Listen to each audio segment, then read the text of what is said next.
नमस्कार भास्कर जी, साइंस में आपका स्वागत है। आज का हमारा टॉपिक है कोशिका में उपस्थित सक्रिय तथा निष्क्रिय पदार्थ। कोशिका में ऐसे कौन से पदार्थ होते हैं जो सक्रिय होते हैं और निष्क्रिय होते हैं? इनकी सक्रियता और निष्क्रियता हम किसके आधार पर तय करते हैं?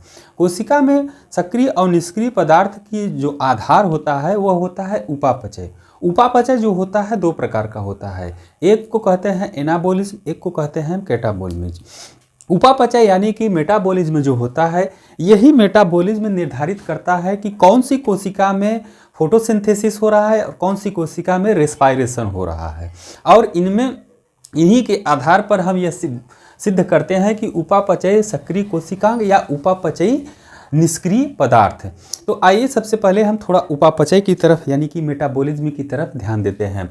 मेटाबॉलिज्म जो होता है यह दो प्रकार का होता है। मेटाबॉलिज्म पहले होता क्या है? मेटाबॉलिज्म यह होता है जैसे कोशिकाओं में रिस्पायरेशन और फोटोसिंथेसिस यानी श्वसन और प्रकाश संश्लेषण होता है। इन्हीं क्रियाओं से जो पदार्थ, जैसे कि आप देखते हैं कि प्रकाश संश्लेषण जो होता है, प्रकाश संश्लेषण में आप देखते हैं कार्बन डाइऑक्साइड और जल का निर्माण होता है।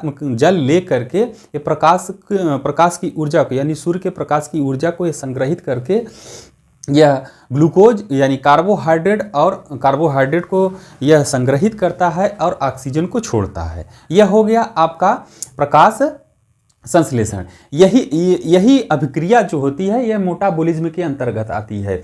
यह मेटाबॉलिज्म का जो दूसरा भाग होता है जिसको हम कहते हैं यह एनाबॉलिज्म। यही एनाबॉलिज्म जो होता है as the type of metabolism but living organism construction metabolism. यह क्या करता है? कंट्रक्शन करता है, यानी कि छोटे छोटे पदार्थ और ऊर्जा को जोड़ने का काम करता है, इसलिए इसको हम कहते हैं एनाबॉलिज्म। और जस्ट इसके विपरीत जो होता है यह होता है catabolism. Catabolism A type of the metabolism but living organism destruction metabolism. यह कैटाबॉलिज्म को हम डिस्ट्रक्शन मेटाबॉलिज्म या कैटाबॉलिज्म कहते हैं। कैटाबॉलिज्म में क्या होता है कि रिस्पायरेशन, मुख्यतः आपका रिस्पायरेशन अभिक्रिया आती है, यानी कि श्वसन अभिक्रिया आती है। इसमें क्या होता है? कार्बोहाइड्रेट और इसके बाद में यह ऑक्सीजन को ले करके यह श्वसन करता है, जिसमें क्या होती है कि 686 किलो कैलोरी एक मॉलिक्यूल्स पर एनर्जी मिलती है और कार्बन डाइऑक्साइड और जल में यह टूट जाता है। इसलिए इसको डिस्ट्रक्शन मेटाबॉलिज्म या कैटाबॉलिज्म कहते हैं। यह आपका श्वसन रिस्पायरेशन हो गया। और एनाबॉलिज्म यह कंट्रक्शन मेटाबॉलिज्म हो गया। इसी के आधार पर हमारा जो मुख्य टॉपिक है उसके तरफ आते हैं। यह कोशिकाओं के पदार्थ को दो भागों में बांटा गया है। एक को कहा जाता है उपापचय सक्रिय कोशिकांग यानी मेटाबॉलिटी एक्टिव इन सेल ऑर्गेनेल्स, और एक जो होता है आपका होता है उपापचय के निष्क्रिय पदार्थ। दूसरा, सबसे पहले हम पहले की तरफ गौर करेंगे। इसमें जो सक्रिय पदार्थ होते हैं, कोशिका में जो सक्रिय पदार्थ होते हैं जो मेटाबॉलिज्म को करने में सहायक होते हैं, यानी कि मेटाबॉलिज्म खुद करते हैं। यह हो गए आपके सक्रिय कोशिकांग कह लीजिए या पदार्थ कह लीजिए। ये इसी में मेटाबॉलिज्म होता है, यानी उपापचय होता है। और उपापचय के फलस्वरूप जो पदार्थ बन करके कोशिकाओं में पौधों की कोशिकाओं में या जीव की कोशिकाओं में जो संग्रहित होती हैं, वही उपापचय के क्या होते हैं कि निष्क्रिय पदार्थ होते हैं। पहले उपापचय के हम सक्रिय पदार्थ यानी कि चले आते हैं सीधा, इसको हम सेल ऑर्गेनेल्स कहते हैं, जिसमें आपका सबसे पहले आता है लवक यानी कि प्लास्टिड। लवक जो होता है जिसमें फोटोसिंथेसिस होता है। लवक जो होता है यह आपका दो प्रकार का होता है, एक होता है अवर्णी लवक, दूसरा होता है हरित लवक। अवर्णी लवक का मतलब होता है कि यह अवर्णी, जिसका वर्ण का मतलब होता है कि रंगहीन, ऐसे प्लास्टिड ऐसी प्रकाश संश्लेषण जहां पर कोई भी रंग नहीं होता है। एक तरह से आप कह सकते हैं पानी का रंग, यानी कि ऐसे लवक, ऐसे क्लोरोप्लास्ट की तरह पदार्थ जो जहां रंग बिल्कुल नहीं होता। ऐसे कौन सा ऐसा कोशिका पौधा का भाग होता है? वह होता है आपका जड़। माने कि पौधों की जड़ों में देखते हैं आप, जड़ निकालते हैं तो उसका जो रंग होता है वह रंगहीन होता है, यानी कि अवर्णी होता है। फिर दूसरा आपका होता है इसमें हरित लवक यानी कि क्लोरोप्लास्ट। यह क्लोरोप्लास्ट क्लोरोप्लास्ट जो होता है ये आप देख लीजिए, यह क्लोरोप्लास्ट यानी कि ये हरे, जहाँ पर आप देखते हैं पौधों का भाग हरा होता है वह क्लोरोप्लास्ट में आता है। दूसरा आपका माइटोकॉन्ड्रिया आता है। माइटोकॉन्ड्रिया को आपको हम बहुत ही डिटेल, लगभग 2-3 टॉपिक्स में ये आपका बहुत डिटेल्स में जाएगा, इसको हम विधिवत बताएंगे। इंडोप्लाज्मिक रेटिकुलम हमारे पीछे के टॉपिक्स में दे दिया गया है। राइबोसोम्स भी हमारे पीछे के टॉपिक्स में दे दिया गया है।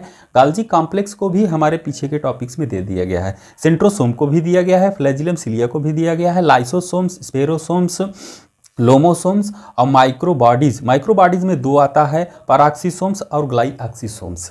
ये सब टॉपिक्स आपको, ये माइटोकॉन्ड्रिया के बाद में सभी टॉपिक्स आपको विधिवत पीछे के टॉपिक्स में, पीछे के हमारे वीडियो में अवेलेबल हैं। लेकिन यह आपके अवेलेबल नहीं है, इसको हम ये इनके उपापचयी सक्रिय कोशिकांग, इसके बाद में हम अभी आपको दूसरा दे रहे हैं उपापचय के निष्क्रिय पदार्थ के बाद में इन्हीं टॉपिकों का हमारा नंबर होगा। अब हम कोशिका के उपापचयी पदार्थ के दूसरे टॉपिक्स की तरफ गौर करते हैं। दूसरा हमारा टॉपिक है उपापचयी के निष्क्रिय पदार्थ, मेटाबॉलिटी इनएक्टिव इन इंक्लूजन। मतलब कि जो मेटाबॉलिज्म के बाद में, पहले ही हमने आपको बता दिया कि कोशिका में उपापचय होता है, तो पहला जो स्टेप होता है कोशिका उपापचय का, पहला स्टेप होता है उपापचय करना। ठीक है, अब उपापचय वह क्रिया वह सक्रिय पदार्थ में होता है, जैसे हमने आपके कोशिकांगों को बता दिया, जैसे क्लोरोप्लास्ट और माइटोकॉन्ड्रिया, लाइसोसोम्स, राइबोसोम्स। वह उन्होंने क्या किया, इन पदार्थों को एक्टिव कर दिया। एक्टिव करने के बाद में जो पदार्थ बचते हैं, लेकिन वो पदार्थ कोशिका के काम में नहीं आते हैं, वो संचयित हो जाते हैं। वो संचयी पदार्थों को हम कहते हैं कोशिका उपापचय के निष्क्रिय पदार्थ है। यह निष्क्रिय पदार्थ आपके ये हो गए कि जैसे अभी आप देखते हैं कि जब घर में खाना बनता है तो अनाज को धो करके, पीस करके रोटी बनाते हैं, सब्जी बनाते हैं, लेकिन उसके जो कुछ ऐसे पदार्थ होते हैं जिनको हम नहीं खाते हैं, इसलिए हम उनको पानी में बहा देते हैं, पशु को डाल देते हैं। लेकिन अब जो हम खाते हैं उसको हम ग्रहण करते हैं, तो यह उपापचय का दूसरा स्टेप हो गया। तो ये उपापचय का दूसरा स्टेप में ये निष्क्रिय पदार्थ आएंगे, जिसमें पहला है संचय पदार्थ, माने रिजर्व मटेरियल। क्या क्या रिजर्व मटेरियल होते हैं? Carbohydrate, nitrogenous. कार्बोहाइड्रेट में आप जानते ही हैं जो अनाज में होता है, जो अनाज के पदार्थ होते हैं वो कार्बोहाइड्रेट होते हैं। नाइट्रोजिनस जिनसे प्रोटीन बने होते हैं, और fat, lipid and other fat oil and other lipid. Fat होते हैं जो वसा होती है, तेल होता है, और अदर लिपिड होते हैं। दूसरा जो होता है पदार्थ उपापचयी का निष्क्रिय पदार्थ, दूसरा होता है स्रावी पदार्थ यानी सेक्रेटरी मटेरियल, जो सीक्रेट होते हैं यानी कि बाहर निकलते हैं, जिसको हम कोलाइडली मटेरियल कहते हैं। पहला, दूसरा एंजाइम, और तीसरा नेक्टर होता है। नेक्टर एंजाइम आप जानते ही हैं, एंजाइम क्या करता है, अधिकांशतः है यह किसी भी पदार्थ को यह पचाने का काम करता है। और नेक्टर जो होता है, नेक्टर जो फूलों से, फलों से जो चूस करके ये भंवरे मधुमक्खी ले जाती हैं, उनको हम नेक्टर कहते हैं। ठीक है, अब इसके बाद में हमारा तीसरा यह उपापचयी की निष्क्रिय पदार्थ क्या आता है, उत्सर्जी पदार्थ, जिसको हम एक्सक्रेटरी मटेरियल प्रोडक्ट कहते हैं। यह एक्सक्रेटरी प्रोडक्ट आपका जो होता है यह 1, 2, 3, 4, 5, 6, 7, 8, 9 प्रकार का होता है। पहला जो होता है यह एल्कोलाइड्स होता है। एल्कोलाइड्स क्या होता है? एल्कोलाइड शब्द अधिकांशतः क्या होते हैं कि इनसे दवाइयाँ बनाई जाती हैं, यानी हमारे लिए उपयोगी पदार्थ होते हैं। इनमें यह 8 प्रकार का यह पदार्थ होता है, जिसको हम क्यूनिन, रिस्पायरिन और निकोटीन, कैफीन, थाइन और स्टेरिन और मार्फिन, एट्रोपिन के नाम से जानते हैं। ये 8 प्रकार के होते हैं। दूसरा हमारा आता है ग्लाइकोसाइड। ग्लाइकोसाइड जो होता है यह ग्लूकोज को ब्रेक डाउन करके प्राप्त होता है। टैनिन है, लैक्सेक्स है, इसेंशियल ऑयल है। ये इसेंशियल ऑयल में आपके 4 इसेंशियल मुख्यतः आते हैं, जिसको हम सिट्रिक ऑयल कहते हैं। सिट्रिक ऑयल मतलब नींबू का तेल, और खस का तेल, गुलाब का तेल, जैस्मिन का तेल। फिर इसके बाद में आता है रेजिन, गम और मिनरल क्रिस्टल ऑर्गेनिक एसिड। ये 2 टॉपिक आपको हम बताने के बाद में उपापचयी के निष्क्रिय पदार्थ और उपापचयी के सक्रिय कोशिकांगों के बाद हमारा जो नेक्स्ट टॉपिक होगा इसको देखना मत भूलिएगा। आप जितने ही हमने आपको ये पदार्थ बताए हैं, जितने भी हमने आपको ये टॉपिक बताए, इनका हम विधिवत ये बड़े बड़े हम आपको वीडियो देंगे, इसको देखना नहीं भूलिएगा। इससे बहुत ही जानकारी की चीज़ है, क्योंकि हमारे दैनिक जीवन में इनका बहुत ही उपयोग है। बहुत हम इनके ही जानकारी से अपने शरीर को, अपने मन को स्वच्छ रख सकते हैं। धन्यवाद।